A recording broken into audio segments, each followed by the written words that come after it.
ನಾವು ನಿತ್ಯ ಬಳಸೋ ಅಡುಗೆ ಎಣ್ಣೆ ಅವ್ಯಾಹತವಾಗಿ ಕಲಬೆರಕೆ ಆಗ್ತಿರುವ ಸತ್ಯ ಎಲ್ರಿಗೂ ಗೊತ್ತಿದೆ. ಅದರಲ್ಲೂ ನಮ್ಮ ಸರ್ಕಾರಕ್ಕೆ ಈ ಆಯಿಲ್ ಮಾಫಿಯಾದವರ ಕಳ್ಳಾಟ ಗೊತ್ತಿದ್ರೂ ಕೂಡ ಅವರ ವಿರುದ್ಧ ಕ್ರಮ ಬಿಡಿ ಒಂದು ದನಿ ಎತ್ತುವಂತ ತಾಕತ್ತು ಆಹಾರ ಗುಣಮಟ್ಟ ಮತ್ತು ಸುರಕ್ಷತಾ ಇಲಾಖೆ ಅಧಿಕಾರಿಗಳಿಗೆ ಇಲ್ಲ. ಆಯಿಲ್ ಮಾಫಿಯಾದವರು ಅಡುಗೆ ಎಣ್ಣೆಗೆ ಪ್ಯಾರಾಫಿನ್ ಆಯಿಲ್ ಅಂದ್ರೆ ವೈಟ್ ಆಯಿಲ್ ಮಿಕ್ಸ್ ಮಾಡ್ತಾರೆ. ಅಷ್ಟು ಮಾತ್ರ ಅಲ್ಲ, ಅನೇಕ ರಾಸಾಯನಿಕ ಅಂಶಗಳನ್ನ ಸೇರಿಸಿ ಅಡುಗೆ ಎಣ್ಣೆನ ವಿಷವಾಗಿಸ್ತಿದ್ದಾರೆ.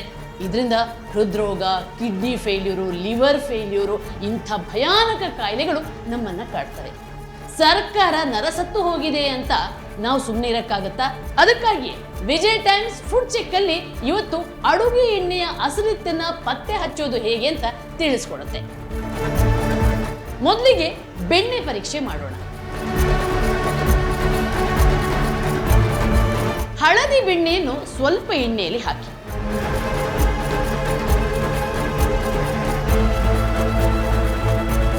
ಅದು ಕೆಂಪು ಬಣ್ಣಕ್ಕೆ ತಿರುಗಿದ್ರೆ ಆಗ ಆ ಎಣ್ಣೆ ಟ್ರೈ ಆರ್ಥೋಕ್ರೆಸಿಲ್ ಫಾಸ್ಫೇಟ್ ಎಂಬ ರಾಸಾಯನಿಕ ಬೆರೆಸಿ ಸಿದ್ಧಪಡಿಸಲಾಗಿದೆ ಅಂತ ಅರ್ಥ.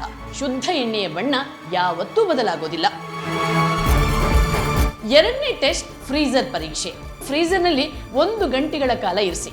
ಆಗ ಬಹುಪದರಗಳಲ್ಲಿ ಗಟ್ಟಿಯಾದ್ರೆ ಎಣ್ಣೆ ಕಲಬೆರಕೆಯಾಗಿದೆ ಅಂತ ಖಚಿತ.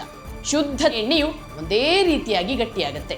ಈ ಪರೀಕ್ಷೆಯನ್ನು ಆಲಿವ್ ಎಣ್ಣೆ, ಕಡಲೆಕಾಯಿ ಎಣ್ಣೆಗೂ ಮಾಡಿ ಅಸಲಿ ಯಾವುದು ನಕಲಿ ಯಾವುದು ಅನ್ನೋದನ್ನ ತಿಳ್ಕೋಬಹುದು.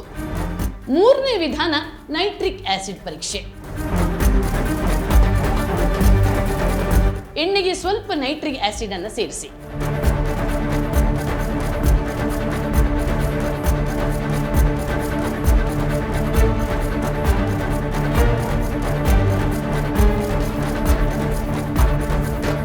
ಎಣ್ಣೆಯು ಕೆಂಪು ಬಣ್ಣಕ್ಕೆ ತಿರುಗಿದ್ರೆ ಅದು ಕಲಬೆರಕೆಯಾಗಿದೆ ಅಂತ ಅರ್ಥ.